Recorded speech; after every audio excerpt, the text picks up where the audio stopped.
Alhamdulillahi Rabbil Alamin. Wabihi nasta'in ala umuri dunya wad din. Segala puji bagi Allah Jalla Jalaluh. Dialah pencipta alam semesta ini. Dialah Allah yang mengatur kehidupan ini. Dialah yang memberikan rizki. Dialah yang menghidupkan, dialah yang mematikan. Dia menciptakan kita dalam rangka beribadah kepadanya. Maka hanya kepadanya kita meminta pertolongan dalam menghadapi urusan dunia dan perkara-perkara agama. Ketahuilah, tidak ada yang mudah kecuali yang Allah buat mudah. Dan Allah menjadikan yang sulit itu mudah apabila Allah berkehendak. Wassalatu wassalamu ala sayyidil mursalin wa imamil muttaqin qaidil ghurril muhajjalin sayyidina wa maulana Muhammadin wa ala alihi wa ashabihi ajma'in. Amma ba'd. Jamaah rahimakumullah, kembali kita berjumpa setelah sebelumnya kita pernah membahas adab bertamu. Hari ini kita akan mengkaji tentang adab berpakaian. Allah Azza wa Jalla memberikan banyak nikmat kepada manusia, tapi banyak di antara kita yang kurang bersyukur, bahkan tidak bersyukur. Bicara pakaian, mungkin generasi saat ini tidak merasakan apa yang dirasakan oleh generasi sebelumnya. Dan begitu pula dengan yang sebelumnya dan sebelumnya. Sebelum kemerdekaan, yang membaca sejarah, yang mendengarkan cerita dari orang-orang sepuh, maka akan mendapatkan cerita yang menyedihkan. Sulit sekali mereka memiliki pakaian. Bahkan karung goni pun menjadi pakaian buat mereka. Di masa Ana, dia ketika Ana SD, SMP, Ana ingat kita punya baju baru itu hanya setahun sekali, tatkala Lebaran. Tapi saat ini pakaian begitu mudahnya didapatkan. Tapi Allah mengatakan wa qalilun min ibadiyas syakur.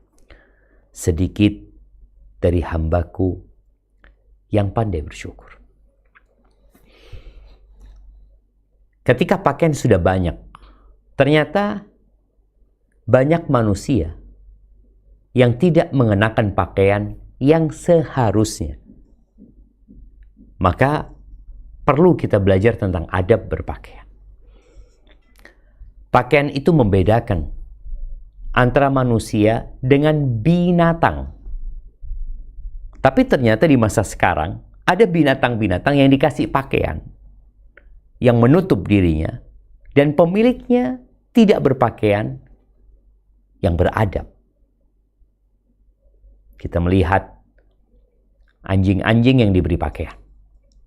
Kucing pun mungkin demikian. Entah mungkin ada binatang lain yang dikasih pakaian. Padahal sebenarnya mereka tidak membutuhkan pakaian. Kita yang butuh pakaian. Allah telah berikan kepada mereka bulu yang dengannya menutup kulit mereka. Itu menjadi pakaian mereka. Mereka tidak punya akal. Sehingga sejak mereka lahir, Allah telah menciptakan pakaian yang menempel dengan tubuh mereka. Manusia tidak. Manusia lahir tidak berpakaian. Bahkan dia tidak bisa berbuat apa-apa. Tidak seperti anak ayam yang menetas langsung bisa berjalan. Dan ada bulu yang menutupi dirinya. Sehingga dia bisa berjalan kemana-mana tanpa malu. Ya nggak perlu dia malu karena dia binatang. Tapi manusia tatkala rasa malu hilang dari dirinya, kadangkala dia menyerupai binatang, bahkan lebih buruk daripada binatang. Allah Azza wa Jal berfirman di surat Al-A'raf ayat 26 tentang nikmat yang dia turunkan kepada manusia. Silahkan dibaca. أعوذ بالله من الشيطان الرجيم بسم الله الرحمن الرحيم يا بني آدم قد أنزلنا عليكم لباسا يواري سوآتكم وريشا ولباس التقوى ذلك خير ذلك من آيات الله لعلهم يذكرون. Artinya adalah, hai anak Adam, sesungguhnya kami telah menurunkan kepadamu pakaian untuk menutup auratmu dan pakaian indah untuk perhiasan. Dan pakaian takwa itulah yang paling baik. Yang demikian itu adalah sebagian dari tanda-tanda kekuasaan Allah. Mudah-mudahan mereka selalu ingat. Barakallahu fikum.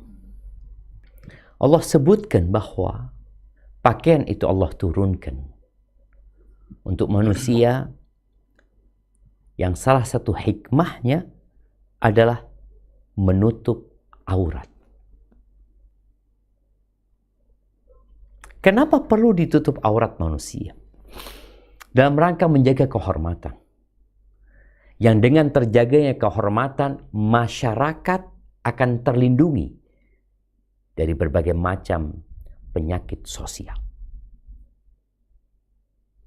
Pakaian yang mungkin sederhana sekali kalau bicara pakaian, tapi ternyata dia turun untuk menutupi auratmu, untuk menjaga kehormatan dirimu, dan untuk menjaga dan melindungi kehidupan bermasyarakat agar tidak terjadi di sana pelecehan seksual, bulian, atau hal-hal yang lain. Dan Allah turunkan pakaian yang menjadi perhiasan. Ada orang yang pakai baju hanya untuk menutupi auratnya, tapi ada orang yang pakai baju untuk berhias. Auratnya sudah tertutup, tapi dia menggunakan jas di atas bajunya agar dia menjadi lebih keren, atau hal-hal yang lain yang diinginkan oleh manusia dari pakaian-pakaian sebagai perhiasan. Tapi ketahuilah, pakaian ketakwaan itu yang lebih baik. Pernah dengar orang-orang mengatakan lebih baik hatinya dijilbabin daripada kepalanya. Yang lebih baik itu adalah pakaian ketakwaan. Hatimu bertakwa, yang makna takwa adalah menjalankan perintah dan menjauhi larangan. Jadi ketika seorang mengatakan hatinya bertakwa, hatinya dijilbabin, tapi tubuhnya tidak dijilbabin, dia bohong sebenarnya. Kok bisa bohong Ustaz? Ustaz suudzon sama mereka. Tidak. Ketakwaan itu melaksanakan perintah dan menjauhi larangan. Ketika seorang menggunakan jilbab, dia melaksanakan perintah.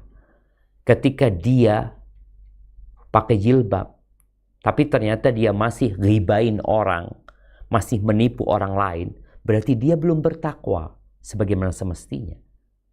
Namun bukan berarti kita mengatakan kepada dia, lepas jilbabmu. Maka ketika dia ghibain orang, melepas jilbabnya, maka dia melakukan dua dosa. Tapi kalau dia berjilbab, lalu dia menipu orang, maka dia berdosa satu, menipu orang. Ingat, pakaian ketakwaan itu lebih baik. Ahibati fillah,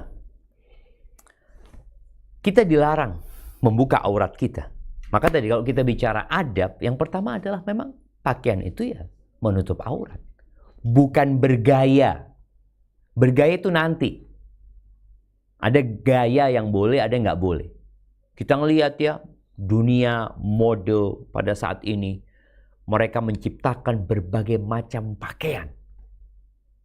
Tujuannya bukan untuk menutup aurat, bahkan mengeksplor aurat. Tujuannya adalah membangkitkan syahwat.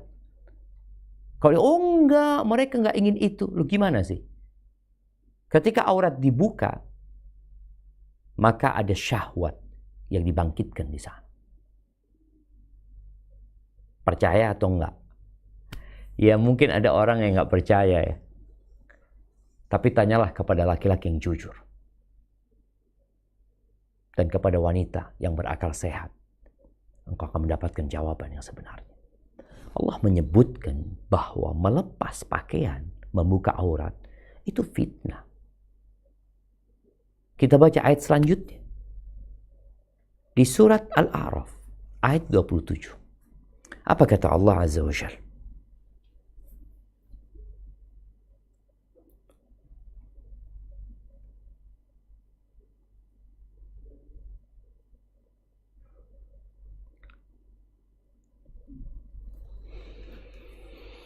أعوذ بالله من الشيطان الرجيم بسم الله الرحمن الرحيم يا بني آدم لا يفتننكم الشيطان كما أخرج أبويكم من الجنة ينزع عنهما لباسهما ليريهما سوآتهما إنه يراكم هو وقبيله من حيث لا ترونهم إنا جعلنا الشياطين أولياء Baca lagi. Inna ja'alna syayatina.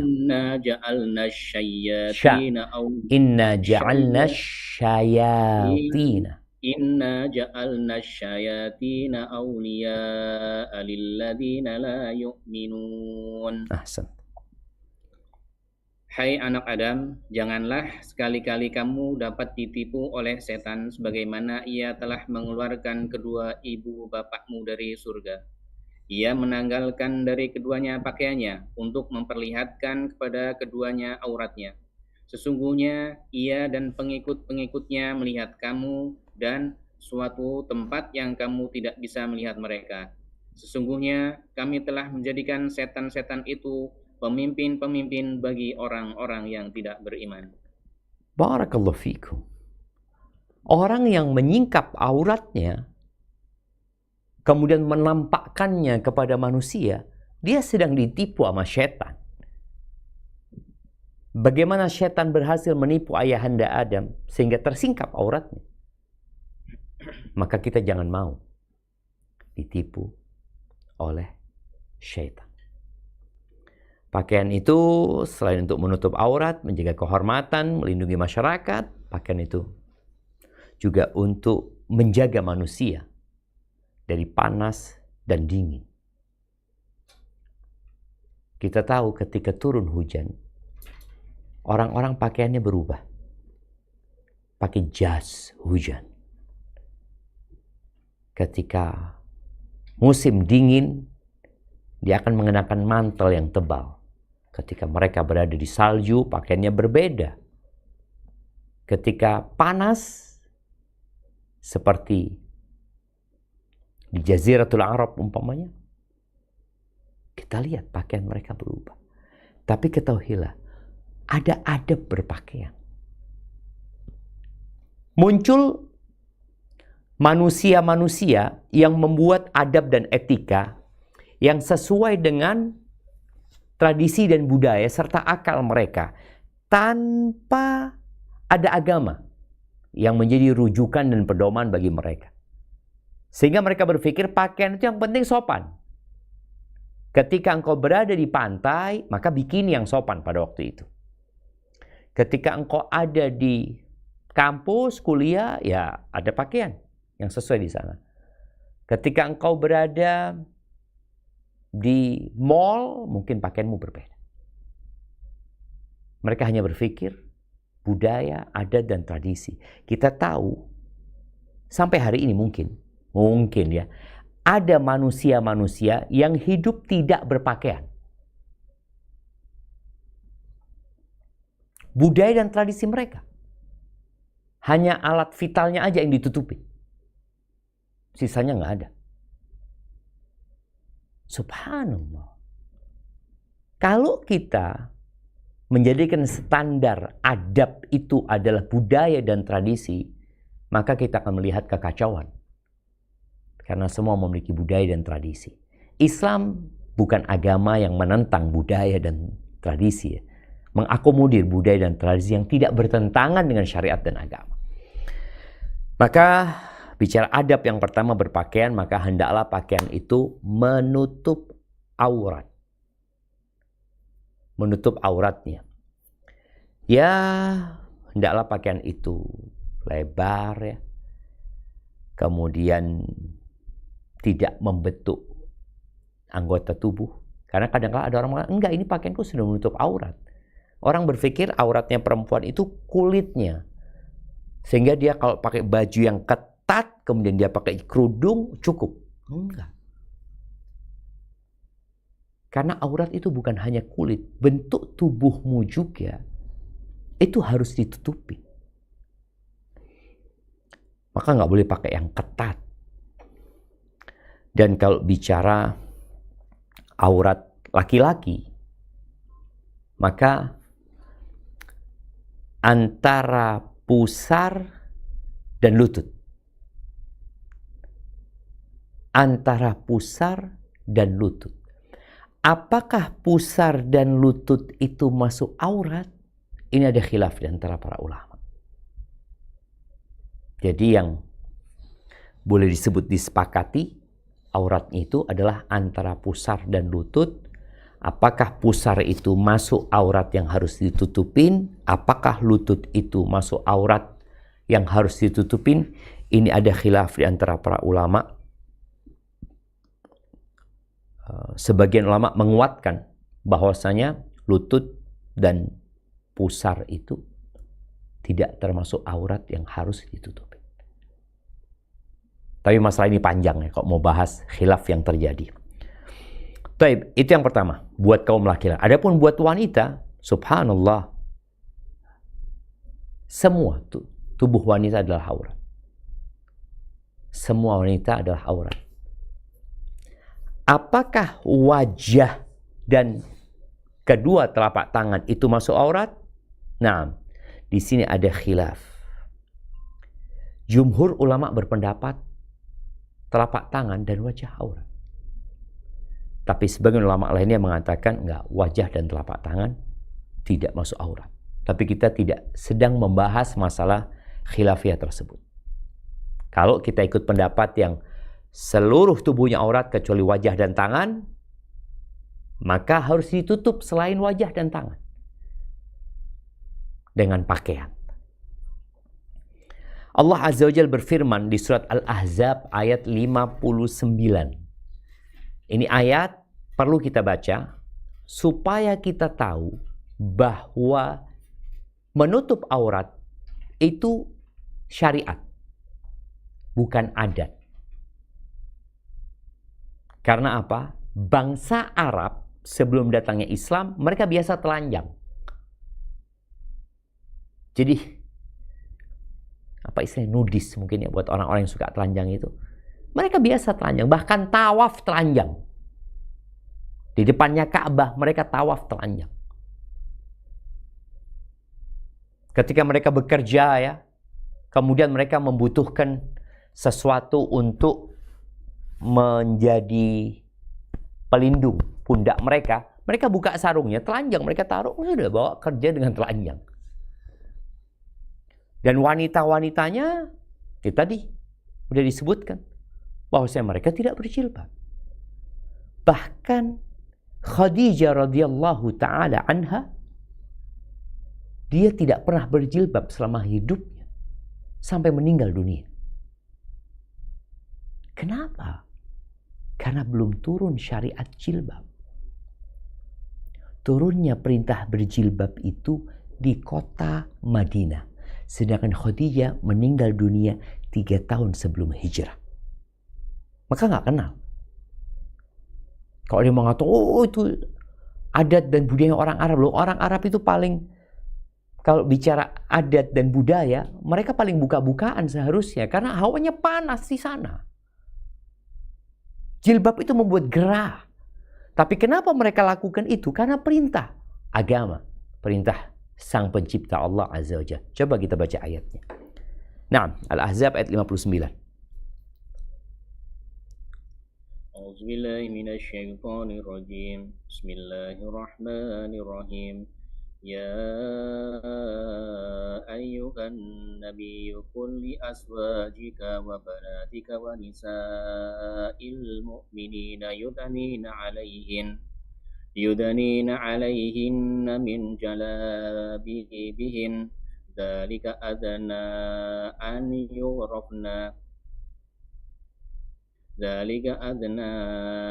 يعرفن فلا يؤذين وَكَانَ اللَّهُ غَفُورًا رَّحِيمًا. Hai Nabi, katakanlah kepada istri-istrimu, anak-anak perempuanmu, dan istri-istri orang mukmin, hendaklah mereka mengulurkan jilbabnya ke seluruh tubuh mereka.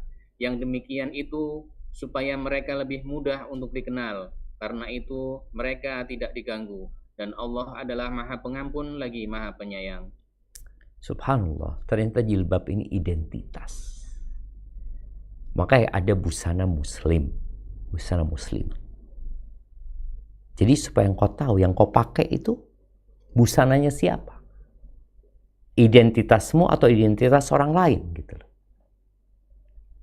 Dan subhanallah kalau kita lihat perintah jilbab ini sejatinya di agama-agama yang sebelumnya, di agama Nasrani dan Yahudi, mereka seharusnya berjilbab. Nah, tapi tadi agama diabaikan, ditinggalkan, dan Allah turunkan Islam, Al-Quranul Azim, kitab penutup, dan Nabi Muhammad SAW sebagai penutup para nabi untuk meluruskan yang mereka bengkokkan, untuk memperbaiki yang mereka rusak, dan untuk menyempurnakan agama ini. Itu identitasnya. Jadi kalau bicara, engkau tahu dari mana fulana muslimah dan fulana non-muslim? Seharusnya dari mana? Dari jilbabnya. Ini muslim. Dari mana kau itu pakaiannya? Kelihatan dia muslim. Sedangkan yang nggak pakai jilbab, ya belum tentu tidak muslim gitu. Karena ada orang-orang muslim yang tidak mengenakan identitasnya. Sebagaimana kalau kita tahu yang namanya polisi, kau tahu dari mana itu polisi? Loh, itu bajunya. Kau tahu dari mana itu TNI? Oh, itu bajunya, seragamnya. Pegawai negeri kita dari seragamnya ketahuan. Identitasnya. Ketika dilepas identitasnya, jadi kabur. Orang jadi nggak paham. Maka Allah Azza wa Jalla mengatakan, "Dzalika adna ayyu'rafna fala yu'dzain." Itu sebagai identitas mereka. Jadi mereka dikenal dan mereka tidak digangguin dengan jilbab mereka. Jadi tadi pakaian kalau bicara adab yang pertama ya harus menutup aurat. Bukan sekedar berhias dengan pakaiannya. Bicara kriteria pakaian itu, ya pakaian itu jangan menyerupai pakaian lawan jenis. Laki-laki dan perempuan ini nggak sama. Semua memiliki kekhususan. Walaysa dzakaru kal untha. Dan laki-laki itu nggak sama dengan perempuan. Antum kalau ngelihat ya toilet, logo toilet perempuan dan toilet laki-laki, di mana bedanya? Coba nanti perhatikan, berbeda mereka, nggak disamakan, karena memang mereka berbeda. Maka janganlah yang laki-laki menyerupai yang perempuan, jangan pula yang perempuan menyerupai pakaiannya laki-laki. Dalam hadis yang diriwayatkan Imam Bukhari dari Abdullah bin Abbas radhiyallahu anhuma, qala la'ana Rasulullah sallallahu alaihi wasallam al-mutashabbihina minar rijali bin nisa wal mutashabbihati minan nisa'i bir rijal. Rasulullah sallallahu alaihi wasallam melaknat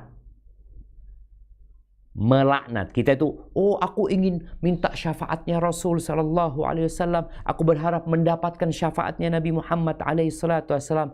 Tafadhal. Tapi ingat, ada caranya. Bagaimana engkau hendak mendapatkan syafaat sedangkan engkau terlaknat? Nabi melaknatmu. Siapa yang dilaknat sama Nabi SAW? Di hadis ini Rasulullah SAW melaknat laki-laki yang menyerupai wanita, wanita yang menyerupai laki-laki. Menyerupai saja dilarang, apalagi mengganti identitasnya, perempuan jadi laki-laki, laki-laki jadi perempuan. Transgender. Yang menyerupai saja pakaiannya, gaya ngomongnya, itu sudah dilaknat. Bagaimana dengan orang yang mengganti gendernya? Kemudian yang ketiga, pakaian itu tidak boleh pakaian syuhroh. Apa pakaian syuhroh itu? Pakaian syuhroh itu pakaian yang untuk viral gitu loh. Yang nggak dipakai sama orang. Yang dia ketika menggunakan pakaian itu tujuannya adalah mencari perhatian orang.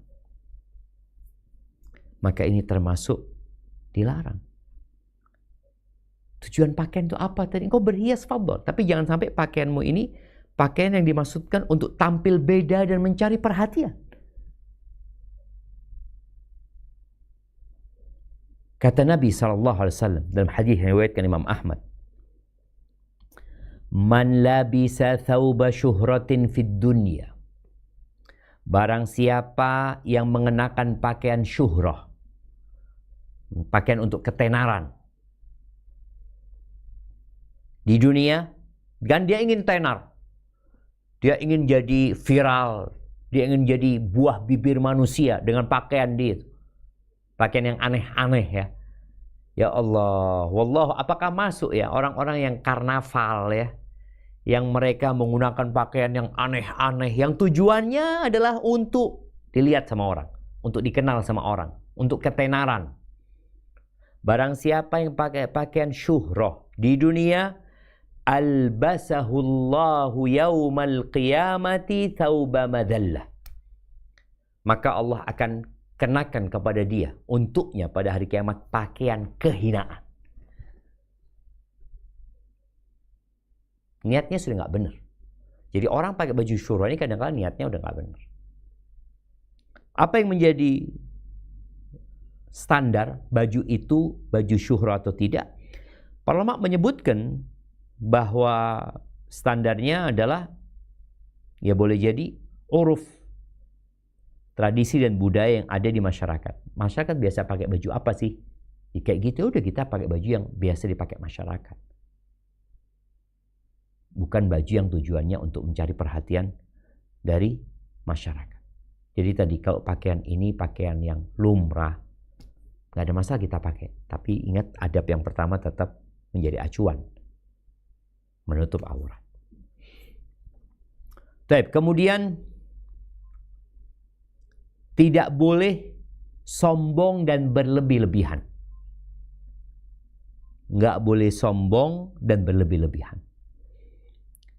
Jadi subhanallah, pernah Nabi SAW menyampaikan kepada para sahabat tentang akibat kesombongan.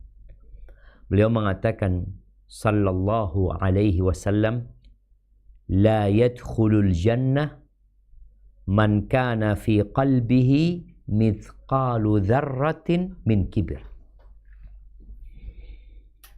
Tidak masuk surga barang siapa yang di dalam hatinya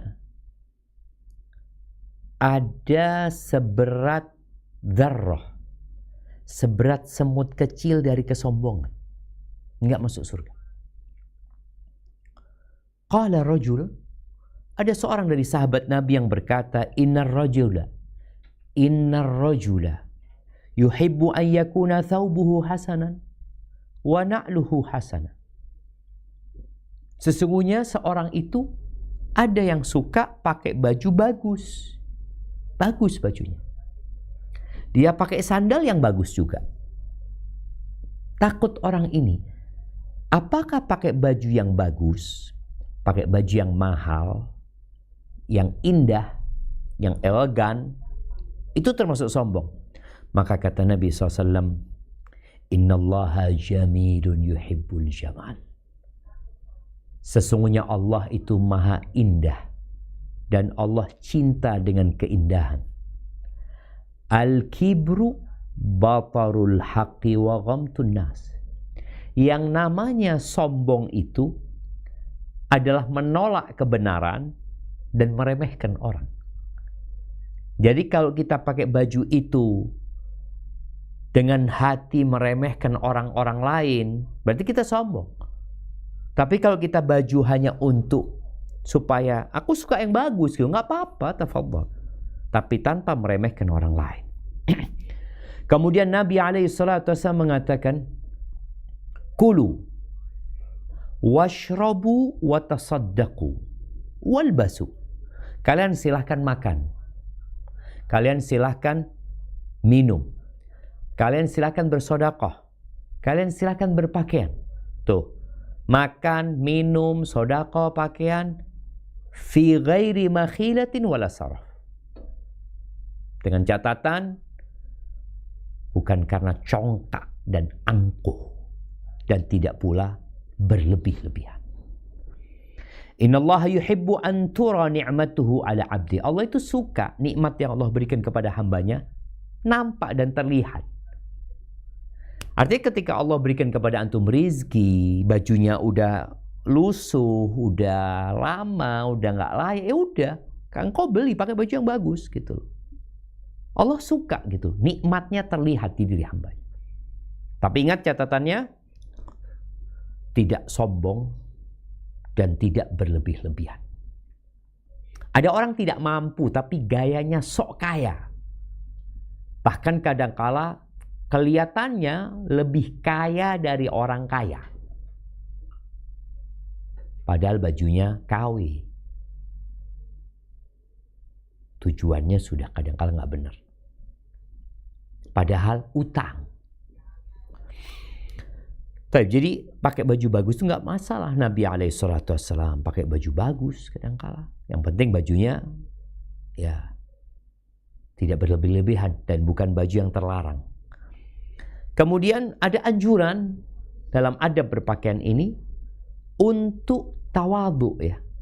Walaupun engkau bisa beli baju yang mahal sekali, tapi sekali-kali engkau pakai baju yang sederhana gitu loh. Maka orang kaya ini sekali-kali perlu pakai baju yang biasa-biasa aja. Oh bajunya biasa, tapi mereknya nggak biasa. Ya sama aja. Orang itu kan sekarang yang dilihat kadang-kadang bukan model, tapi mereknya. Maka terkadang merek baju itu, yang dahulu anak tahu merek baju itu dibalik apa? Kerah sini ya. Sekarang di sini nih. Sini yang besar ya. Supaya kelihatan orang bajunya mahal. Maka ingat innamal a'malu binniyat ya.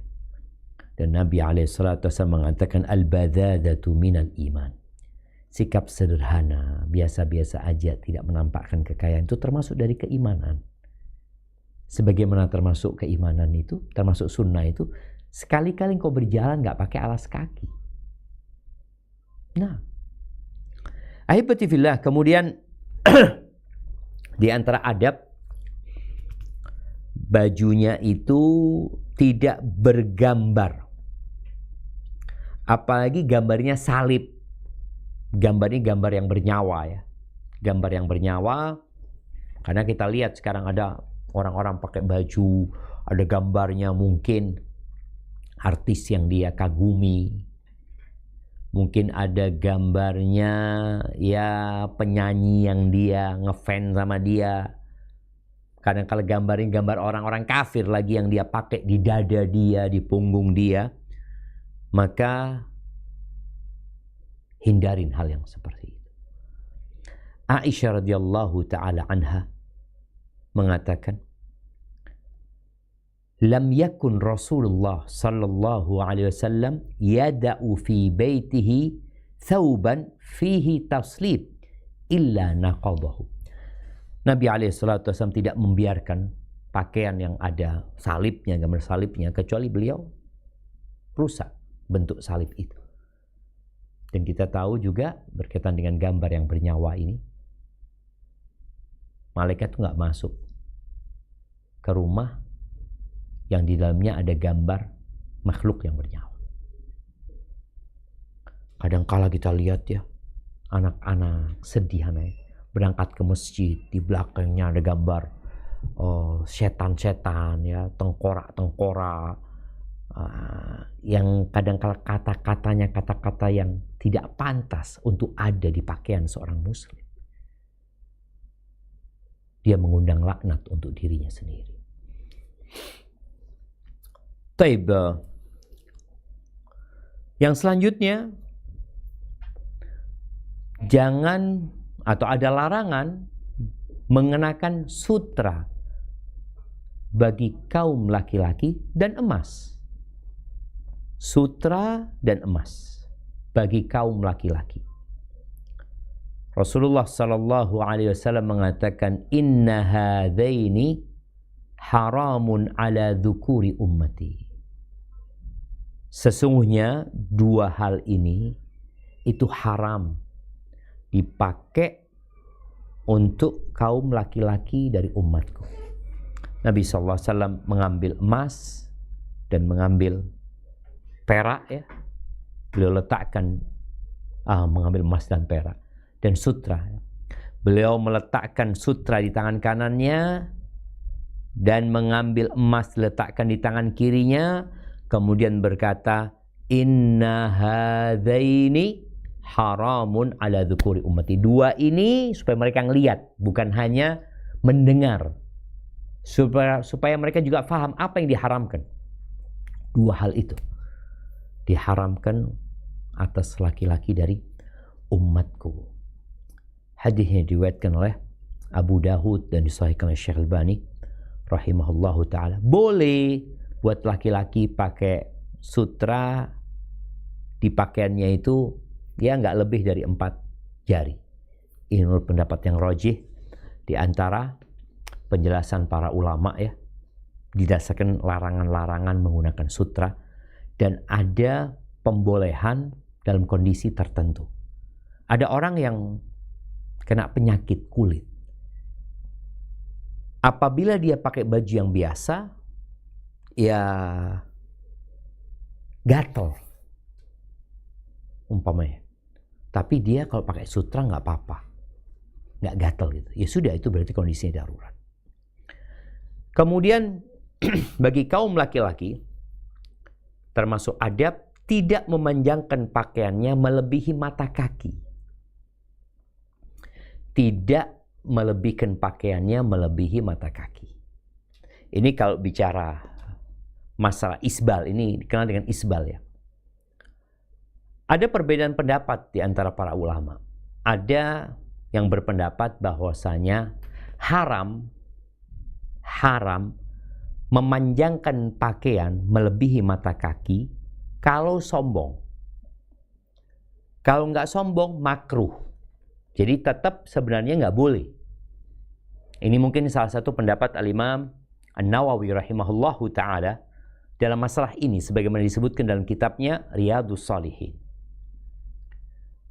Karena memang ada hadis-hadis yang mengatakan la yanzurullah yaumal qiyamah ila man jarra izarahu bataran au khuyala. Allah tidak melihat kepada seorang yang memanjangkan pakaiannya karena sombong, angkuh, congkak. Subhanallah jemaah. Berarti kalau nggak sombong, makruh. Iya.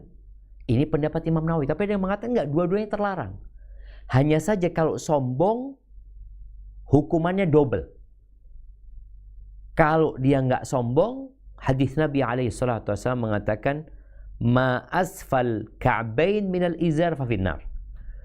Yang di bawah mata kaki dari sarung itu di neraka tempatnya. Jadi karena memang resiko jamaah, maka hendaklah kita meninggalkan memanjangkan pakaian melebihi mata kaki. Kita ini kadang kala ya, Anda nggak sombong. Engkau nggak sombong, tapi ketika engkau melihat orang lain pakaiannya di atas mata kaki, engkau memandang dia dengan pandangan yang menghinakan dia. Kebanjiran atau apalah. Tapi kalau pakaian di atas mata kaki karena model, nggak masalah.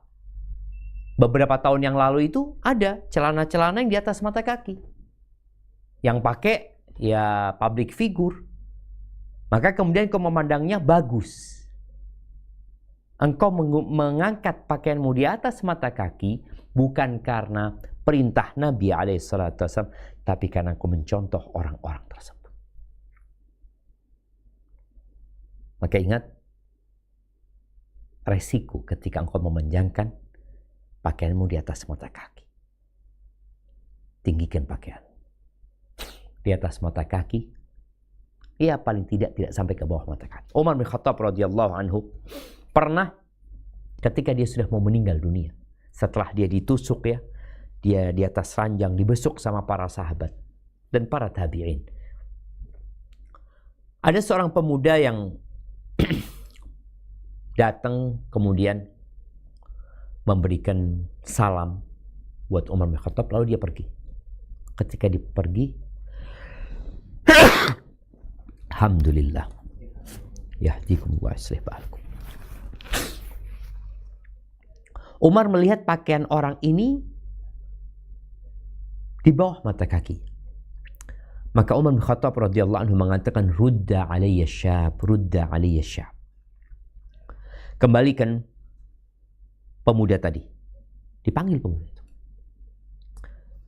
Umar mengatakan radhiyallahu anhu, irfa thawbak. Tinggikan pakaian. Kenapa? Fa innahu atqa li rabbika wa anqa li thawbika. Karena meninggikan pakaian itu akan lebih bertakwa untukmu kepada Tuhanmu. Alhamdulillah. Iya, kayaknya AC-nya perlu dikecilkan. Gak lihat. Bismillah, afan jamaah ya.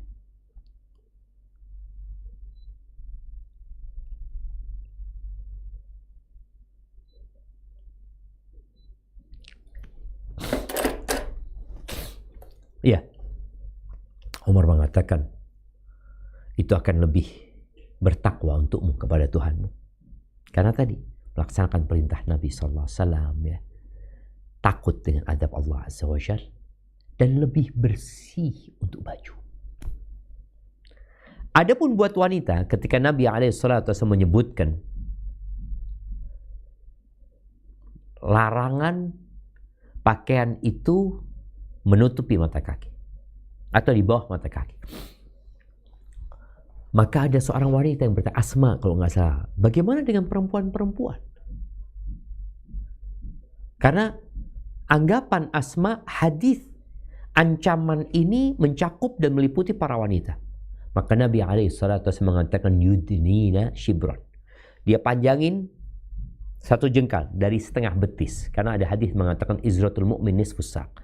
Sarungnya mukmin itu ya setengah betis ya. Maka perempuan gimana? Tambahin satu jengkal. Kata Asma, kalau cuma satu jengkal, maka telapak kakinya akan kelihatan.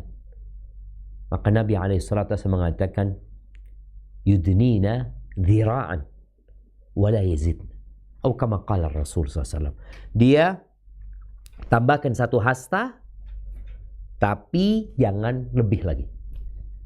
Maka pakaian pengantin ya, yang 1 meter di belakang, yang 2 meter di belakang, yang sampai digotong, itu termasuk pakaian yang terlarang. Kemudian, ya ini berkaitan dengan perempuan tadi ya. Lalu ada adab mengenakan pakaian. Itu tadi kriteria pakaiannya seperti apa. Kemudian kita masuk ke bagaimana orang pakai bajunya. Usahakan kalau pakai baju itu dimulai dengan yang kanan. Dan baca bismillah tentunya. dipakai yang kanan ya. Orang juga buka baju, hendaklah membaca bismillah ya, ketika dia membuka pakaiannya, karena yang menjadi penghalang antara setan dengan manusia ketika dia buka pakaian adalah menyebut nama Allah Azza wa Jalla. Jadi kalau pakai baju, dimulai dengan yang kanan. Karena Nabi alaihi salatu wassalam, kata Aisyah radhiyallahu ta'ala anha, yuhibbu tayammuna fi sya'nihi kulli. Beliau suka memulai dengan yang kanan dalam semua urusannya. Dalam memakai sandal ya, dalam menyisir rambutnya, dalam berwudu. Beliau mulai dengan yang kanan. Tapi bagi yang pakai baju baru, maka dianjurkan untuk baca doa. Doanya sebagaimana diriwayatkan Abu Dawud, Alhamdulillah alladzi kasani hadha thawb wa razaqanihi min ghairi haulin minni wala quwwah. Alhamdulillah, segala puji bagi Allah yang telah memberikan pakaian ini kepadaku dan memberikan rizkinya tanpa ada kekuatan dari aku dan daya. Artinya ini murni nikmat dari Allah Azza wa Jalla. Kemudian ada anjuran pakai baju putih memang. Khusus buat laki-laki ya. Perempuan boleh nggak pakai baju putih? Boleh aja sebenarnya pakai baju putih. Yang penting menutup auratnya kan. Soalnya mungkin adat budaya dan tradisi orang pakai baju putih perempuannya, maka nggak apa-apa. Tapi di tempat lain budaya dan tradisinya perempuan pakai baju hitam, ya udah nggak apa-apa pakai baju hitam gitu loh. Atau pakai baju yang bercorak, mengikuti budaya dan tradisi. Tapi ada anjuran memakai baju putih. Nabi SAW mengatakan, ilbasu min thiyabikum al-bayad fa innaha min khairi thiyabikum. Pakailah dari pakaian kalian yang berwarna putih, itu termasuk pakaian yang terbaik kalian. Memang baju putih ini harus dijaga supaya tidak ternoda. Beda dengan baju yang warna ya. Namun ada nasihat dari para ulama buat para penuntut ilmu. Itu dikasih nasihat, dia pakai baju putih terus. Akhirnya nanti kena ini, kena itu, dia sibuk bersihkan pakaian. Maka penuntut ilmu dikasih nasihat, isbagh thawbak, engkau warnai bajumu supaya tidak membuatmu tersibukkan dengannya dari menuntut ilmu. Kadang ngurusin bajunya. Kalau bajunya warna abu-abu kayak gini, ini kan atau coklat atau apa, insya Allah nggak cepat kotor ya. Padahal dia sudah kotor sebenarnya, tapi kadang-kala nggak terlihat ya. Tapi bagi kita nih yang melihat orang pakai baju baru, dianjurkan untuk mendoakan orang tersebut. Pernah suatu hari Nabi SAW dikasih hadiah khamisatun sauda saghir, dikasih baju warnanya hitam, kecil bajunya ini. Lalu Nabi SAW mengatakan, siapa kira-kira yang cocok dikasih baju ini? Beliau bermusyawarah dengan para sahabatnya. Fasakatul qaum, orang diam ya. Mungkin sahabat juga mikir siapa kira-kira yang cocok pakai baju itu. Maka kemudian Nabi SAW mengatakan, ituni bi ummi Khalid, datangkan Ummu Khalid. Ada seorang gadis cilik ya, atau bocah kecil namanya Ummu Khalid. Maka didatangkan, digendong nih Ummu Khalid ini. Fa'akhadhal khamisa biyadi fa'albasa. Nabi ambil tuh baju kemudian dipakaikan kepada Ummu Khalid ini. Lalu Nabi SAW mengatakan, abli wa akhliqi, abli wa akhliqi. Ya, pakaian ini akan usang nantinya ya, dan akan menjadi lama. Semoga dikasih ganti. Jadi harapannya semoga orang itu sadar ya bahwasanya pakaian baru yang dia pakai itu sejatinya akan usang. Kemudian disebutkan di baju hitam ini ada coraknya, warnanya hijau atau kuning ya.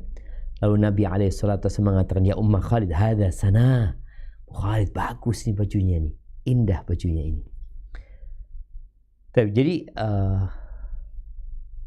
dulu para sahabat Nabi kalau pakai baju baru dikatakan kepada mereka tubli wa yukhlifullahu ta'ala. Baju ini akan usang dan semoga Allah memberikan ganti. Kemudian dianjurkan juga pakai baju yang bersih. Jadi kadang-kala ada orang pakai baju udah kotor ya, udah kena noda, ini tetap dia pakai. Maka dianjurkan untuk dibersihkan, untuk dicuci. Atau kalau dia sedang dalam acara, mungkin dia ke toilet, ke kamar mandi, dia bersihkan bajunya. Pernah Nabi SAW mendapati seorang yang pakai baju kotor bajunya dia. Lalu apa kata Nabi SAW? Ama kana hadha yajidu ma'an yaghsilu bihi thawbahu. Apa ini enggak ada air yang bisa digunakan untuk mencuci bajunya? Nah, jamaah, itu mungkin beberapa adab ya yang perlu dijaga ketika seorang berpakaian, dengan harapan adab ini membuat dia lebih indah ketika berpakaian. Adab ini membuat dia diridhoi oleh Sang Pencipta yang memberikan rizki kepada dia pakaian. Adab ini membuat dia jadi lebih tawadhu, sehingga dia tidak semena-mena atau dia tidak semaunya ketika berpakaian, tapi dia mengikuti aturan tadi yang kita bahas. Ada yang sifatnya wajib, ada yang sifatnya makruh, mungkin ada yang sifatnya sunnah, sehingga kita hendaklah yang wajib dilaksanakan, yang sunnah diusahakan untuk dilaksanakan, yang haram tinggalkan, yang makruh berusaha untuk kita tinggalkan juga. Yang mubah ya silahkan, tapi jangan berlebih-lebihan dan tetap dengan niat yang baik ketika menggunakan pakaian. Hada wallahu a'lam bishawab. Mungkin kita masuk ke sesi tanya jawab. Ana kembalikan ke moderator kita. Jazakallah khair. Jazakallah khair Ustaz wa barakallahu fiik atas pemaparan materinya. Tiba saatnya kita untuk sesi tanya jawab. Pertanyaan terkait dengan tema pada kesempatan sore hari ini. Sepertinya sudah ada Neneng Umu Rizki Tafadholi yang ingin mengajukan pertanyaan.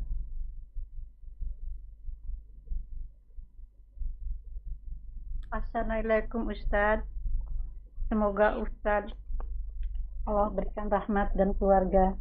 Ustadz, yang mau Ana tanya, Ustadz, ini Ustadz, kalau misalkan kita menjual baju bekas itu boleh apa enggak? Satu, yang kedua, kan perempuan itu biasanya seneng yang bagus dan indah ya Ustadz. Kalau tampil beda itu maksudnya apa itu? Apakah boleh kita memakai yang bagus saat kajian? Tapi Ana pribadi suka ada rasa sebetulnya udah niatnya Ana cuma berpakaian bagus karena di majelis ilmu kita mengagungkan majelis ilmu di sana gitu kan, karena di sana ada malaikat dan sebagainya gitu.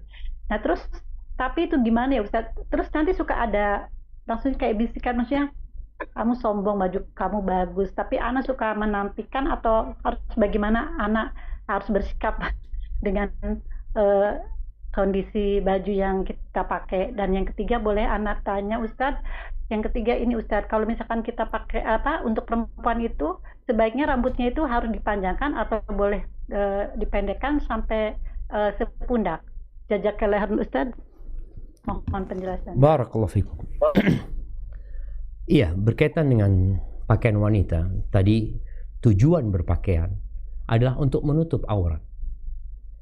Iya, dia pakai baju bagus, nggak apa-apa, tapi jangan sampai bajunya baju syuhrah, tadi udah disebutin. Baju syuhrah dan bukan karena sombong. Kalau bicara tadi kondisi hati yang mungkin ada bisikan-bisikan yang mengatakan engkau pakai baju karena sombong, ya kita harus lawan. Kalau memang kita nggak sombong, kita hanya ingin pakai baju yang bagus. Orang boleh pakai baju bagus gitu loh. Sombong itu tadi yang udah disebutin. Kalau kita ingin mengecek dari orang, kemudian kita merendahkan orang lain, maka jadinya kita sombong. Adapun yang ketiga tadi apa? Rambut ya, rambut. Jadi rambutnya perempuan hukum asalnya panjang. Ketika dia pendekkan, boleh dia pendekkan kalau ada sebabnya. Jadi sekarang ini kan yang jadi masalah, manusia itu meniru orang-orang yang dianggap bagus. Boleh jadi mereka sudah menyelisih fitrahnya. Sesuatu yang buruk ya, tapi ditampilkan lewat orang yang merupakan public figure, maka akan terlihat indah, padahal buruk. Secara akal sehat, secara fitrah sebenarnya nggak kayak gitu. Contoh ya, pernah anak-anak baca sebuah buku, entah tahun berapa, 70-an mungkin, seorang konglomerat make up ya, dia pengusaha bisnismen di make up, yang satu di stable kuda. Suatu hari dua orang ini berjalan ke kebun binatang. Di sana mereka melihat seekor monyet yang dirias dengan riasan yang mencolok ya, warnanya biru apa, pokoknya mencolok sekali monyet ini. Monyet kan seharusnya nggak kayak gitu. Akhirnya pengusaha stable ini ketawa gitu. Lalu terjadi omongan dari pengusaha make up itu, gimana kalau model tahun depan seperti monyet ini? Kata pengusaha satunya, yang mana mungkin lah orang mau berias seperti monyet ini, kata dia. Kata dia, taruhan gitu. Ini orang-orang kafir ya mereka. Akhirnya mereka taruhan. Setelah terjadi taruhan, maka pembisnis make up ini mulai dia merancang sebuah perencanaan jangka panjang 1 tahun ya. Bagaimana make up monyet ini menjadi disukai oleh manusia. Maka dipakailah iklan-iklan ya di majalah-majalah, artis-artis terkenal. Karena orang-orang itu kan cari duit. Ketika yang mau mensponsori ini mengatakan, engkau pakai baju ini, ya dia pakai. Engkau pakai make up ini warna biru, warna hijau, warna hitam, lipstick warna apa, dipakai. Lama-kelamaan terus ya, orang tiap hari lihat di majalah, mungkin nonton di TV, nonton di bioskop terus. Oh, kok kayaknya cantik ya lama-kelamaannya. Dia pakai. Yang monyet awalnya berpakai, kemudian berubah manusia yang memakai. Jadi tadi, berapa banyak terjadi penggeseran budaya dan tradisi, bahkan syariat, gara-gara ya kita menonton, melihat, dan mengikuti tren-tren yang seharusnya tidak kita ikuti. Jadi buat perempuan, hendaklah dipanjangkan rambutnya kecuali bermasalah. Artinya rambutnya rontok, ya, rambutnya banyak kutunya. Tapi kalau engkau memendekkan karena kepingin niru fulana, maka jangan. Hadza wallahu a'lam bissawab. Oh, kalau yang menjual pakaian bekas ya boleh-boleh aja menjual pakaian bekas, asalkan dijelaskan pakaian itu pakaian bekas ya.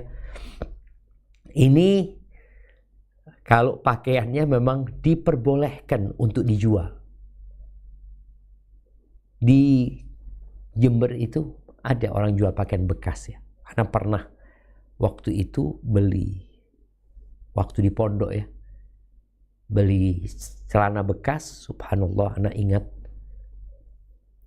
di celana itu ada duitnya. Dulu masih banyak pencurian celana aja. Jemuran-jemuran itu banyak dicuri sama orang dulu. Jadi hati-hati ketika kita beli pakaian bekas, nggak mau memastikan ya. Artinya kalau memang halal, aman ya silahkan ya. Orang menjualnya nggak apa-apa, membelinya juga nggak apa-apa selama pakaian itu memang diperbolehkan untuk diperjualbelikan secara hukum syariat ya. Hadza wallahu a'lam. Nah, Ustaz, jazakallahu khair atas jawabannya. Kita selingi dengan inbox pertanyaan yang masuk dari Bapak Rahmat Prayitno.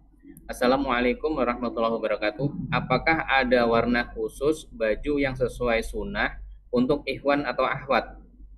Apakah ada baju yang desainnya sesuai dengan sunnah, Ustaz? Tafadhal, Ustaz.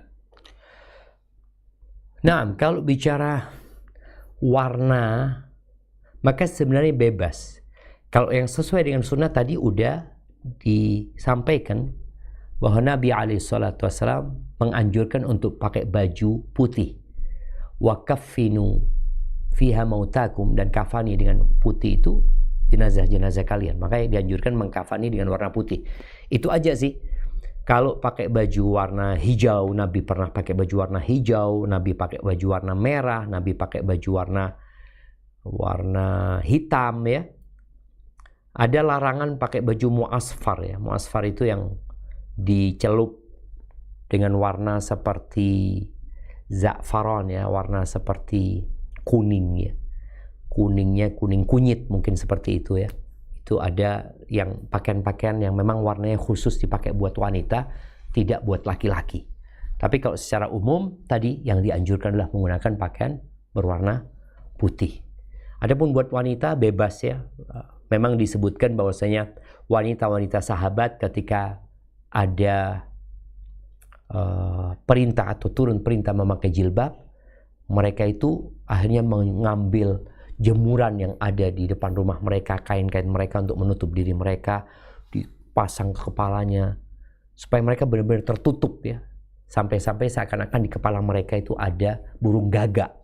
Mungkin warnanya juga warna hitam. Tapi itu bukan pakaian yang dianjurkan ya.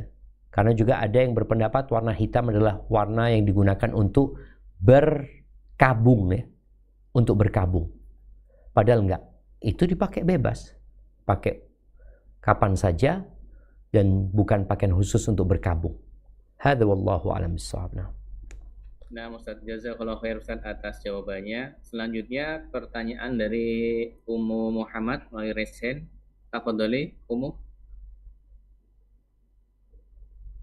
Naam, jazakallahu khairan. Assalamualaikum warahmatullahi wabarakatuh, Ustaz. Waalaikumsalam warahmatullahi wabarakatuh. Ahsanallahu ilaikum. Afwan Ustaz, tadi ada bicara soal gambar-gambar di baju begitu ya Ustaz ya. Sekarang bagaimana kalau dengan stiker yang di HP yang wajah orang begitu, wajah orang ataupun stiker-stiker yang kecil-kecil itu yang warna kuning itu, tapi kan ada matanya itu. Dan juga tangan yang bersedekap di depan dada itu. Apakah itu boleh? Apakah katanya menyerupai peribadatan suatu umat? Mohon penjelasannya Ustadz. Jazakumullahu khairan. Assalamualaikum warahmatullahi wabarakatuh. Waalaikumsalam warahmatullahi wabarakatuh. Berkaitan dengan stiker ya. Stiker berbeda dengan sesuatu yang dicetak. Karena sejatinya stiker yang ada di HP itu dia akan terlihat ketika ada layar. Jadi sebenarnya dia itu ya nggak tahu seperti apa bentuknya sebenarnya. Stiker itu. Ketika ada layar baru kelihatan. Ketika dimatikan selesai, hilang. Begitu pula dengan gambar yang ada di HP ya. Ketika dimatikan ya sudah selesai. Ketika HP-nya hilang, ya sekitar atau jatuh ke kali umpamanya. Karena memang dia bukan gambar yang nampak gitu ya. Gambar yang baru bisa ditampilkan dengan media lainnya.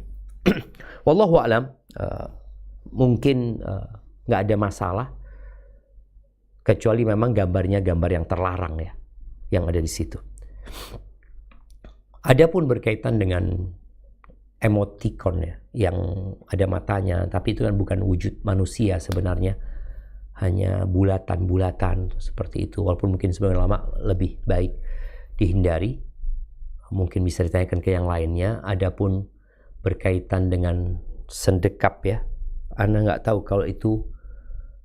Yang jelas itu bukan gambar yang bernyawa, karena hanya gambar tangan.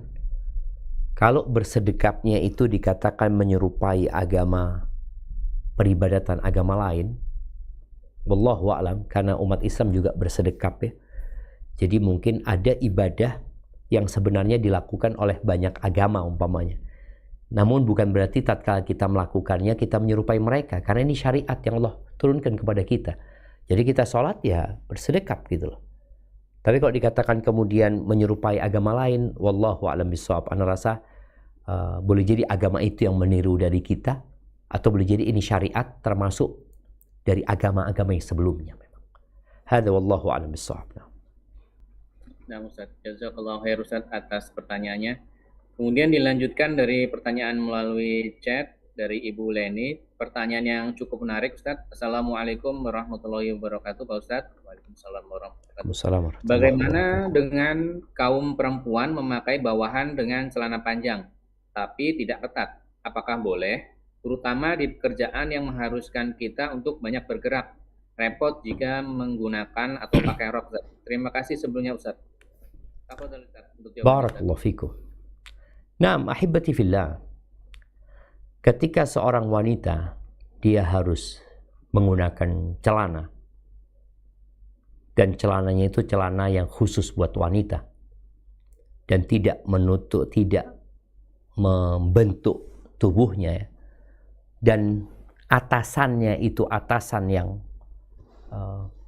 menutupi ya, sehingga dia tertutup, semoga nggak ada masalah gitu. Asalkan tadi celana ini bukan celana laki-laki yang menyerupai laki-laki. Jadi hendaklah, mungkin dulu ada yang namanya kulot ya. Kulot itu disebut celana buat perempuan. Jadi ketika pakai kulot yang lebar seperti itu, kemudian bajunya juga panjang menutupin bagian belakang dia, kemudian bagian depannya juga, maka semoga nggak masalah ya. Tapi sekali lagi jangan sampai menyerupai laki-laki dan nampak lekak-lekuk dirinya. Karena ada perempuan ya, dia pakai jilbab, dia pakai celana yang ngapret celananya, yang tidak menutupin, jadi bajunya itu tidak menutupin daerah-daerah yang harusnya ditutupin oleh dia. Maka hal itu tentunya terlarang ya. Sebenarnya kalau bicara rok ya, rok ini kan ada abaya itu yang modelnya atasan langsung ke bawah ya. Ada yang potongan, baju atas sama bawahan. Kalau modelnya itu rok, itu akan lebih mudah moving, bergerak dia. Karena rok itu apa bahasanya ya? Terikat di pinggangnya, bukan di pundaknya. Kalau abaya yang terusan itu kan di pundaknya, atau ada abaya yang di kepala juga itu di kepalanya, sehingga memang sulit untuk bergerak. Tapi ketika dia pakai rok, insya Allah geraknya akan lebih mudah, karena memang ikatan roknya itu di pinggangnya, bukan di pundaknya. Wallahu a'lam bishawab. Usahakan tadi tidak memakai celana. Kalaupun pakai celana, dalemannya di dalam rok itu dia pakai celana, sehingga akan lebih tertutup buat dirinya. Hadza wallahu a'lam bishawab. Nah, Allah khair atas jawabannya. Selanjutnya pertanyaan dari saudara kita, Bapak atau Ibu HK, tafadhol.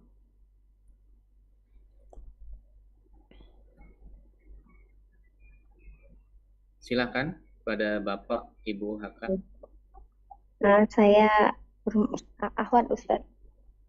Oh, Masya Allah, apa Umi? Assalamualaikum warahmatullahi wabarakatuh, Ustaz. Waalaikumsalam warahmatullahi wabarakatuh. Ini Ana ada pertanyaan di luar tema. Kemarin ada teman dekat Ana, beliau menanyakan perihal apakah saya berdosa, katanya tidak mengangkat telepon orang tua saya dan menjaga jarak kepada orang tua saya. Sekarang usia orang tuanya 74 tahun. Katanya orang tua saya itu NPD katanya. Jadi kalau bertemu orang tuanya sering marah-marah. Jadi kadang menyebut anak-anaknya dengan nama binatang. Jadi kalau keinginannya nggak dipenuhin, dia suka pokoknya intinya nggak membuat mereka tidak nyaman di dekat orang tuanya. Nah, pertanyaannya, apakah saya berdosa katanya ketika saya menjaga jarak kepada orang tua? Gimana Ustaz penjelasan dari Ustaz? Barakallahu fiik ya. NPD ini menjadi kata-kata yang sering Ana dengar, yang dilemparkan atau dituduhkan kepada orang yang bermasalah secara kejiwaannya. NPD ini gangguan kepribadian narsistik. NPD. Tunggu.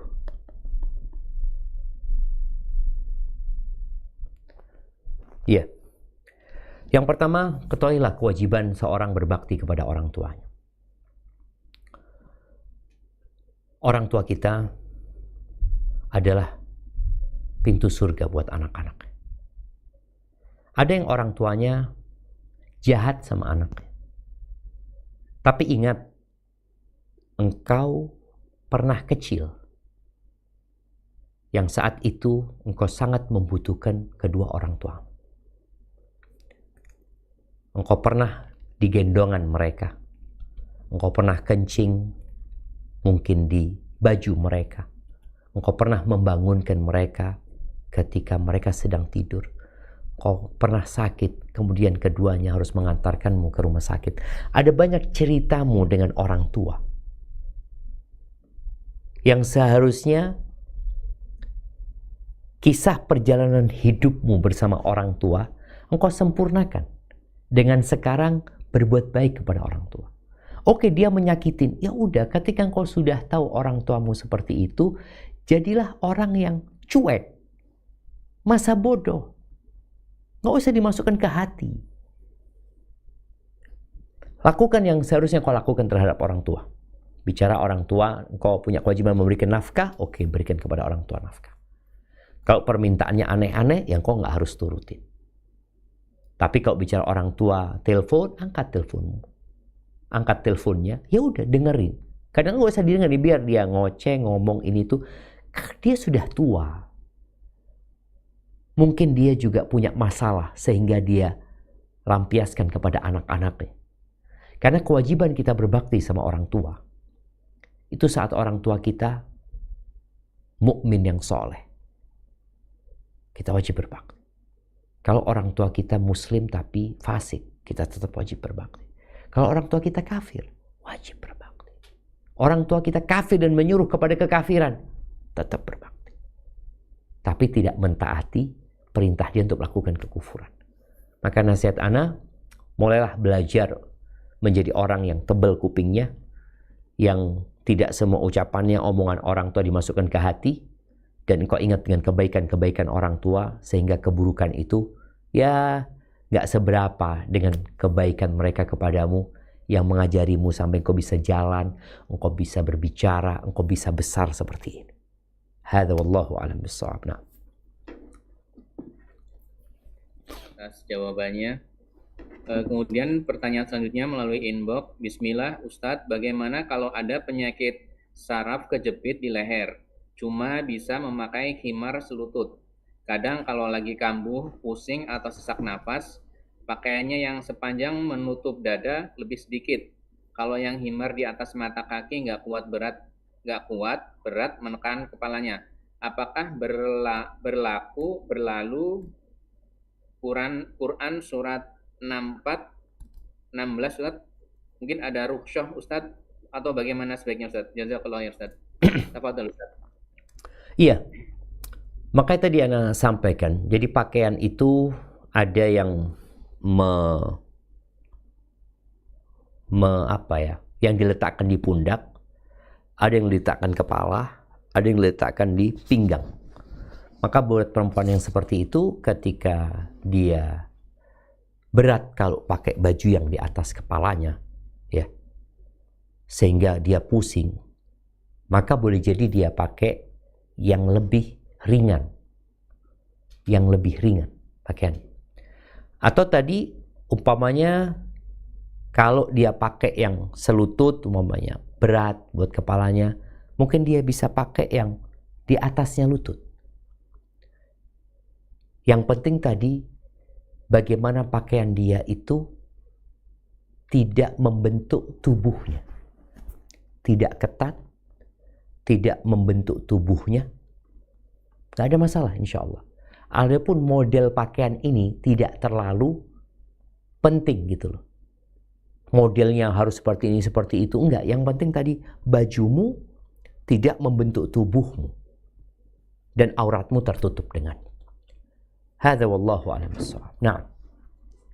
Nah, Ustaz, jazakallahu khairan Ustaz atas jawabannya. Kemudian dilanjutkan ada pertanyaan yang cukup menarik, Ustadz. Assalamualaikum Ustadz, apakah boleh saya menghibahkan pakaian bekas yang layak pakai yang sebelumnya tidak syar'i Ustadz, tetapi busana muslim yang sopan seperti rok panjang, baju atasan lengan panjang, namun bukan yang syar'i Ustadz. Jazakallahu khair Ustadz atas jawabannya. Tafadhol Ustadz. Barakallahu fiik ya. Kalau kita berikan pakaian itu kepada orang-orang yang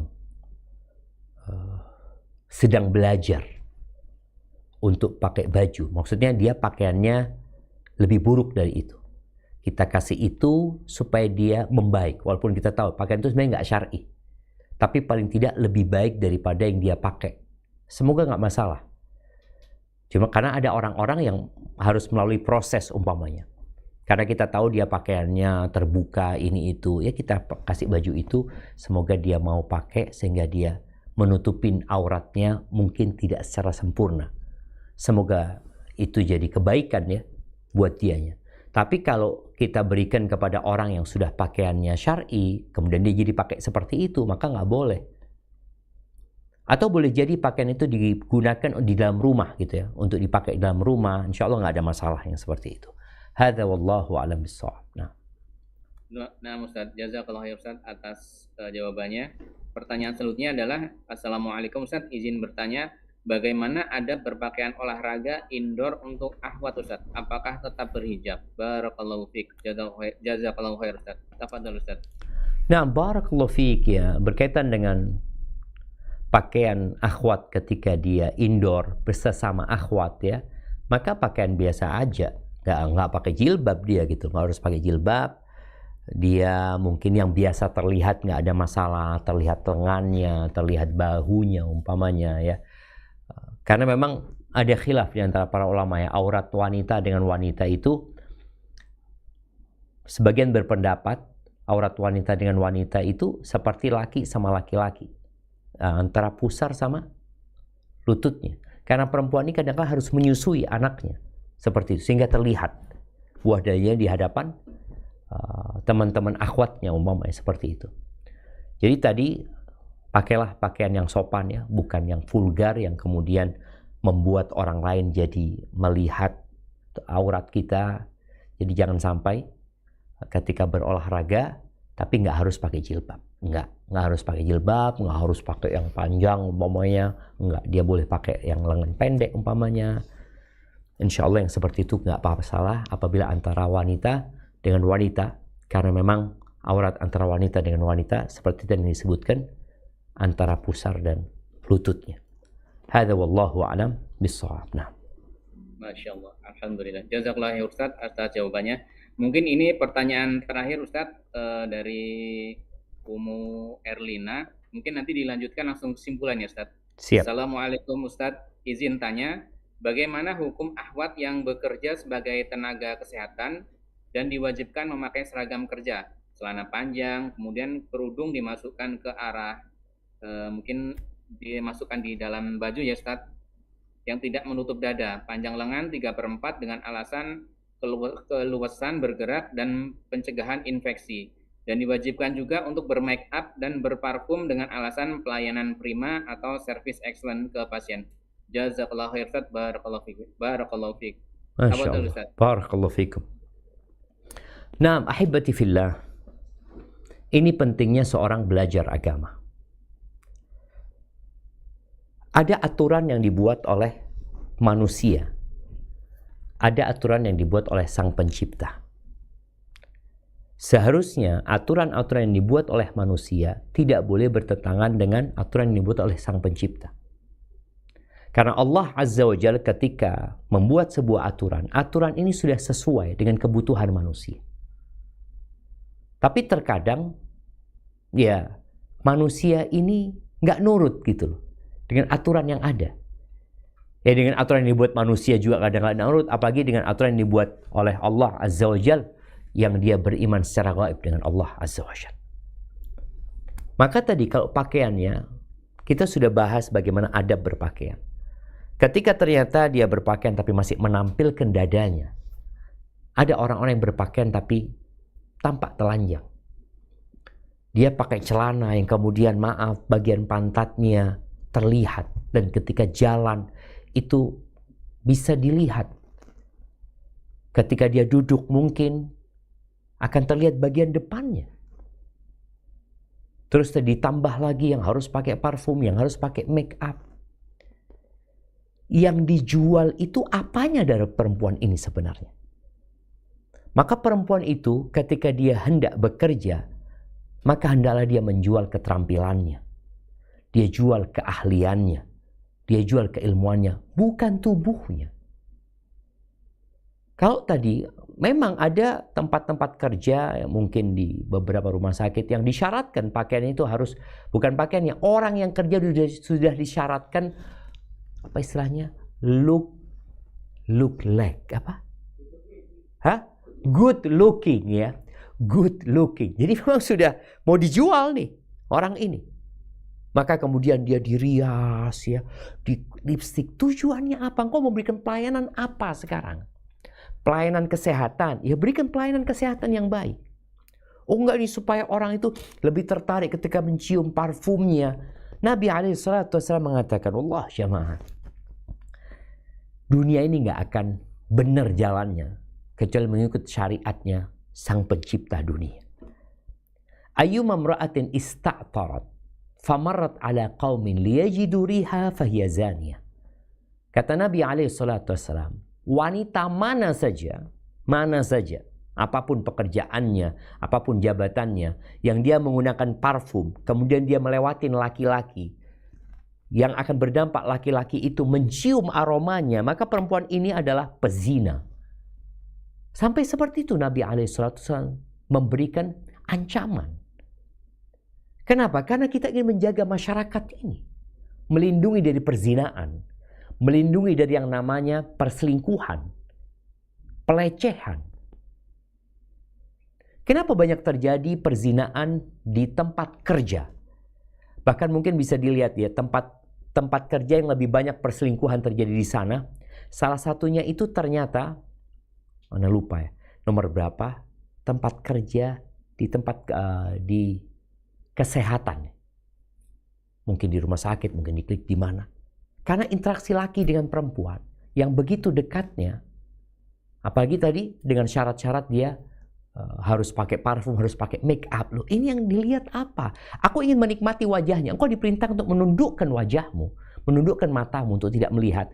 Yang perempuan diperintahkan untuk tidak bersolek seperti bersoleknya orang jahiliyah. Maka semoga jemaah, semoga aturan-aturan yang dibuat ya, yang sejatinya ada unsur eksploitasi wanita. Di situ ada unsur juga menyebabkan terjadinya fitnah antara laki-laki dan wanita, ke depannya bisa dirubah. Kita ingat dulu tahun 89, jilbab itu nggak boleh jemaah. Nggak boleh jilbab.